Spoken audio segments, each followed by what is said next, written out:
China, India agreed to maintain momentum of bilateral ties.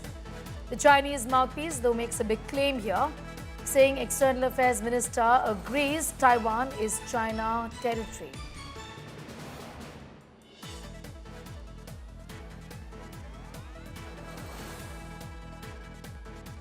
All right, we have details of what has now been said by China. This is a Chinese mouthpiece that talks about how the External Affairs Minister has, in fact, agreed, or rather said, that Taiwan is China territory. Though India has made no mention of Taiwan after the talks that were held between the two leaders, China and India agreed to maintain the momentum of bilateral ties that we are picking up. Listening to what the External Affairs Minister said. Having seen a difficult period in our relationship, Excellency, our two nations now seek to move ahead. This requires a candid and constructive approach from both sides. In that endeavor, we must be guided by the three mutuals: mutual respect, mutual sensitivity, and mutual interest. Differences must not become disputes, nor competition conflict.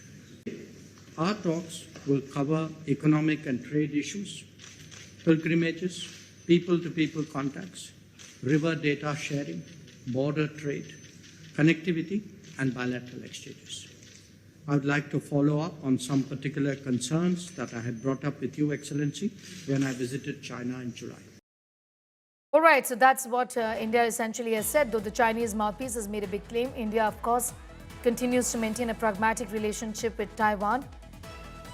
Well, India doesn't really officially recognize Taiwan. This is something that has been said by a Chinese mouthpiece. Momentum of bilateral ties to continue is what has been said in that important meeting that was held between representatives from India and China. Shivani has got more details on that story. Of course, China and India working together, Shivani, to repair strained ties with these high-level visits that we have seen, isn't it? But this sort of a claim can put India in a bit of a situation, and India in a bit of a stock there, because we've always made our position vis-a-vis China and Taiwan very, very clear, isn't it? This is our official position. India doesn't really recognize Taiwan. And saying something like this in the official mouthpiece would raise questions, obviously, isn't it? Certainly, Sneha, see, India has not said anything officially when it comes to Taiwan. In fact, Indian External Affairs Minister Dr. S. Jaishankar is holding talks with Chinese Foreign Minister when he's in India after 3 years.